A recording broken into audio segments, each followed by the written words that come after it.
जय माता दी मित्रों। नागेंद्र हाराय त्रिलोचनाय भस्मांग रागाय महेश्वराय नित्याय शुद्धाय दिगंबराय तस्मै नकाराय नमः शिवाय मंदाकनी सलिल चंदन चर्चिताय नंदीश्वर प्रमथनाथ महेश्वराय मंदार बहुपुष्प सुपूजिताय तस्मै मकाराय नमः शिवाय।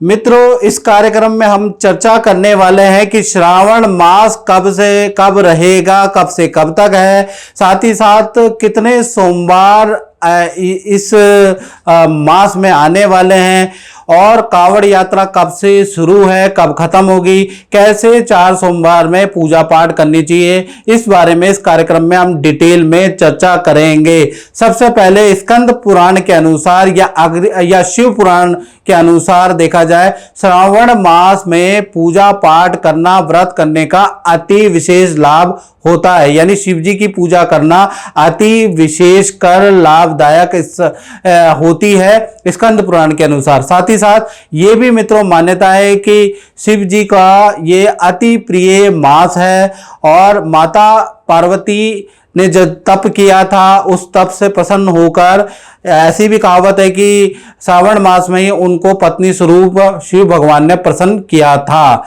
यानी कि इसी मास के अंदर अगर देखा जाए तो मासिक शिवरात्रि भी आती है, नागपंचमी भी आती है, हरियाली तीज भी आती है। तो कुल मिला के ये जो मास है ये शिव जी को अति प्रिय मास होता है। और कहीं कहीं पे ये भी कहावतें हैं कि शिव जी इस दिन अपने इस मास के अंदर पृथ्वीलोक पे आते हैं, यानी अपनी ससुराल में आते हैं और भक्तों को दर्शन देते हैं। और कई लोगों का ऐसा साक्ष्य मिलता है कि श्रावण के मास में सांप के रूप में उनको दर्शन होते हैं या सपने में सांप के रूप में भगवान शिव के दर्शन होते हैं या फिर रात को सोते समय भगवान के दर्शन होते हैं। श्रावण में ऐसा अक्सर आप लोगों के साथ होता है, आपके साथ होता है नहीं होता, आप कमेंट करके जरूर बता सकते हैं। चलिए अब इस कार्यक्रम में हम चर्चा कर लेंगे कि कब से कब तक श्रावण है। तो पंचांग के अनुसार देखा जाए तो इस सप्ताह ये जो वर्ष है, इस वर्ष जो सावन है वो 11 जुलाई 2025 से प्रारंभ होगा और 9 अगस्त 2025 यानी रक्षा बंधन जिस दिन होगा वो होगा 9 अगस्त 2025। उस दिन तक श्रावण रहने वाला है। और इस बार अगर देखा जाए तो 22 जुलाई तक एक विशेष योग भी बन रहा है ज्योतिष के अनुसार। काल सर्प दोष भी रहेगा, हर कुंडली में 22 जुलाई तक काल सर्प दोष रहेगा। साथ ही मंगल शनि का षडाष्टक योग भी है। यानी जो व्यक्ति काल सर्प दोष से परेशान है तो वो सावन के 4 सोमवार में पूजा पाठ जरूर करें, काल सर्प दोष की शांति करें, क्योंकि ये बहुत अच्छा योग बन रहा है। साथ ही साथ जो मंगल से पीड़ित हैं, जो शनि से पीड़ित हैं, वो भी सोमवार के व्रत कर सकते हैं, उनको भी बहुत अच्छा लाभ इस सप्ताह इस सावन में मिलेगा। चलिए अब सावन के सोमवार कौन कौन सी डेट में इसके बारे में चर्चा कर लेते हैं। पहला सोमवार 14 जुलाई को पहला सोमवार है। दूसरा सोमवार जो सावन का है वो 21 जुलाई को रहेगा। तीसरा जो सोमवार है वो 28 जुलाई को रहेगा और चौथा और अंतिम सोमवार कहीं ना कहीं आपका 4 अगस्त को रहने वाला है। साथ ही साथ सावन शिवरात्रि के बारे में बात करें तो 23 जुलाई को सावन शिवरात्रि रहेगी, याद रखिएगा। नाग पंचमी की बात करें तो नाग पंचमी 29 जुलाई को रहने वाली है पंचांग के अनुसार। अब हम चर्चा कर लेते हैं कि कावड़ यात्रा कब से कब शुरू होगी और शिव को चढ़ाने का जल जो कावड़ी है उनके लिए बहुत इंपॉर्टेंट है। देखिए कावड़ यात्रा के बारे में बात करें तो 13 दिनों तक कावड़ यात्रा चलती है, याद रखिएगा। इसका जो प्रारंभ होता है वो श्रावण मास कृष्ण पक्ष की प्रतिपदा से कावड़ यात्रा शुरू हो जाती है, यानी 11 जुलाई 2025 से ही कावड़ यात्रा प्रारंभ हो जाएगी और 23 जुलाई यानी सावन की शिवरात्रि तक कावड़ यात्रा रहती है। या जो जल चढ़ाया जाएगा वो 23 जुलाई को ही चढ़ाया जाएगा, याद रखिएगा। जल चढ़ाने का यानी कि सावन शिवरात्रि का यानी 23 जुलाई में क्या क्या मुहूर्त है, क्या क्या टाइम है, मैं आपको बताया। तो सुबह 6:47 से लेकर 9:52 तक आप जल चढ़ा सकते हैं। फिर दिन में अगर देखा जाए तो 11:06 से 12:35 में शुभ मुहूर्त है जल चढ़ाने का। दोपहर में देखा जाए तो 3:25 से लेकर शाम को 6:08 तक मुहूर्त है जलाभिषेक का।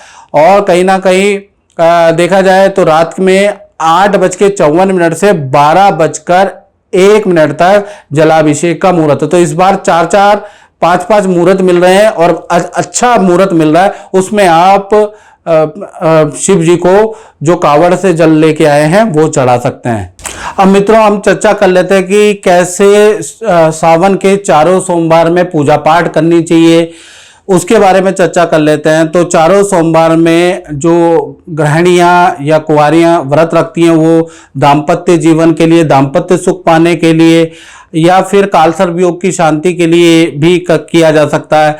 और इस बार तो मंगल शनि का षडाष्टक योग है, तो जिनके ऊपर साढ़े साती चल रही है वो भी सावन के चारों सोमवार के व्रत करने से साढ़े साती का प्रभाव कम कर सकते हैं। कुंडली में मंगली दोष है तो उस प्रभाव को कम करने के लिए भी आप जो है सावन के व्रत कर सकते हैं, क्योंकि मंगल के कारण शादी नहीं हो पाती है, ये भी बड़ी समस्या है। तो इन चीजों के लिए इस साल विशेष योग आया, इसलिए कहता हूं कि इस साल आप जो इस साल जो सावन आ रहा है उसमें आप चारों सोमवार के व्रत जरूर करें। सबसे पहले आपको सुबह जल्दी उठ के आपको क्या करना, घर के अंदर जो पूजा स्थल है उसकी साफ सफाई कर ले। फिर घर के अंदर गंगा जल का छिड़काव करें, याद रखिएगा। फिर लकड़ी की चौकी ले ले और उस पर लाल वस्त्र या गेरुआ वस्त्र होता है जिसे भगवा वस्त्र बिछा के उस पर शिव परिवार, जिसमें शिव भी हो, पार्वती भी हो, गणेश जी भी हो, कार्तिकेय भी हो, नंदी भी हो, ऐसा कोई शिव परिवार की फोटो मिले वो स्थापित कर दीजिएगा। सबसे पहले आपको क्या करना है, दीपक जलाना है। कहते हैं ना, दीपक ज्योति प्रब्रह्मा दीपक ज्योति जनार्दना दीपा हरतु मे पापम पूजा दीप नमस्तुते। यानी घर के अंदर कितनी भी अला बला पाप कुछ भी क्लेश है, दीपक जलते ही वो दूर हो जाता है। तो सबसे पहले ओम श्री गणेशाय नमः ये मंत्र बोलते हुए 11 बार बनते हुए दीपक जरूर जलाना है। उसके बाद जो भी आपने चित्र लिया है उस पर माला आपको अर्पित करनी है, जो गेंदे के फूल की या सफेद फूल की, लाल फूल की, जो भी आप माला लेते हैं वो अर्पित करें। उसके बाद सीधे हाथ के अंदर आपको जौ, काले तिल और थोड़ी दक्षिणा और थोड़ा जल रख के आपको शिव परिवार में कामना करनी है कि हे भोले बाबा, मैं ये चारों सोमवार के व्रत अपने घर की शांति, कालसर्प योग के निमित्त, मंगली दोष के निमित्त या फिर अपने कार्य के लिए, अपने विवाह की बाधा को खत्म करने के लिए करना चाहती हूँ। क्योंकि संकल्प करना जरूरी है, भगवान को भी पता चलना चाहिए ना आपने किस लिए ये तप कर रही हैं। उसके बाद संकल्प आप उनके चरणों पे छोड़ दें। तो संकल्प करना पूजा में जरूरी है। उसके बाद आपको क्या करना है, ओम नमः शिवाय पंचाक्षरी मंत्र होता है वो बोल के शिव जी पे आप या शिवलिंग जो भी आपके घर में उन पर गंगा जल चढ़ाए, बेलपत्र चढ़ाए, धतूरा आपको चढ़ाना है और सफेद पुष्प आपको चढ़ाना है, भस्म आपको चढ़ाना ओम नमः शिवाय बोल के, मिष्ठान आपको चढ़ाना ओम नमः शिवाय बोल के। तो ये सारी चीजें आपको चढ़ाना है।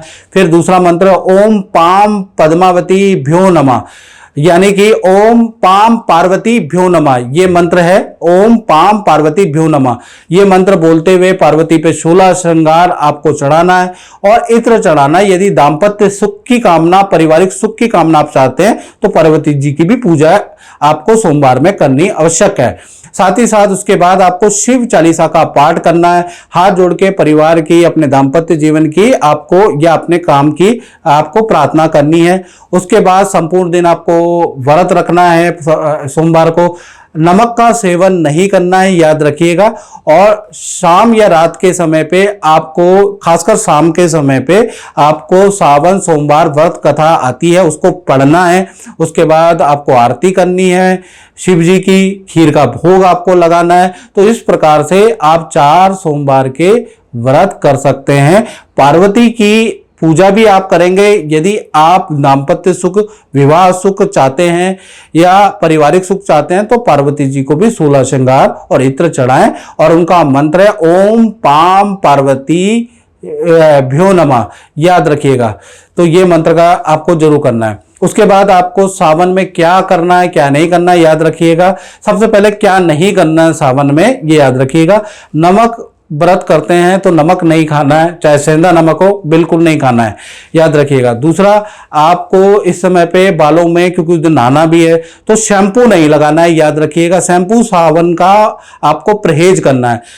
तीसरा, लहसुन प्याज का आपको परहेज करना है और कोशिश करिएगा जब आप पूजा पाठ करते हैं तो काले कपड़े ना पहने। याद रखिएगा, शिव जी की पूजा या पार्वती की पूजा में लाल, सफेद, पीले, किसी भी प्रकार, हरे, किसी भी प्रकार के वस्त्र पहने, काला रंग ना पहने।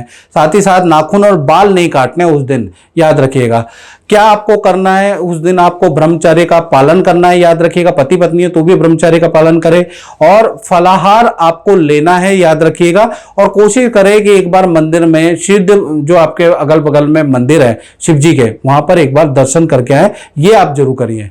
तो मित्रों, ये कार्यक्रम में इतना ही। मुझे दीजिए इजाजत। जय माता दी।